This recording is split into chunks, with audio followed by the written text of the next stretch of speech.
Hola, Dios le bendiga. Yo soy el pastor José Rivas y me encuentro en la ciudad de Houston, Texas.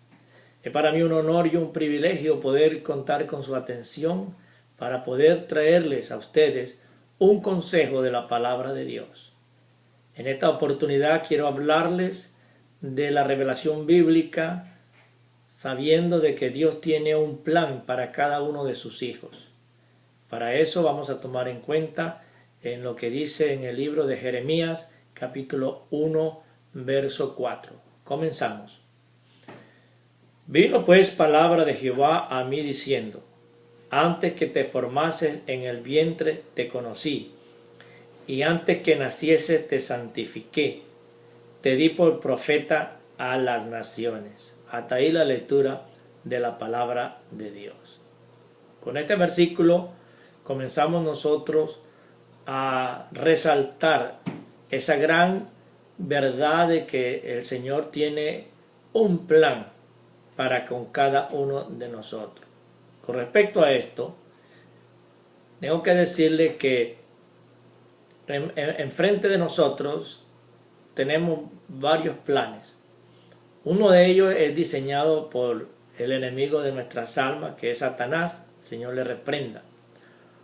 Otro, basado en nuestra soberanía y nuestra independencia, sería el plan que tenemos nosotros para cada uno de nosotros. Y en tercer lugar, que es el principal, el plan divino, el plan de Dios, que Él tiene para usted y para mí.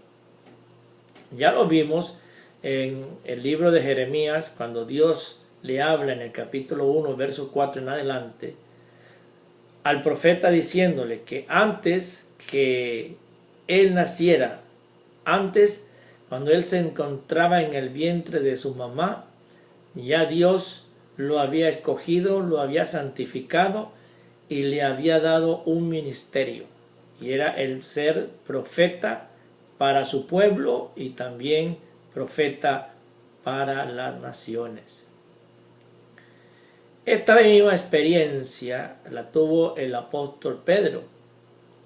El apóstol Pedro, él tuvo una experiencia con nuestro Señor Jesucristo después que Él murió y resucitó.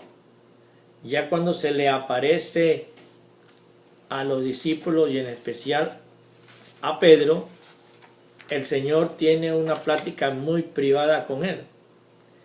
Y es cuando en el libro de Juan, capítulo 21, verso 15, se desarrolla de la siguiente manera. Cuando hubieron comido, Jesús le dijo a Simón Pedro: Simón, hijo de Jonás, ¿me amas más que esto?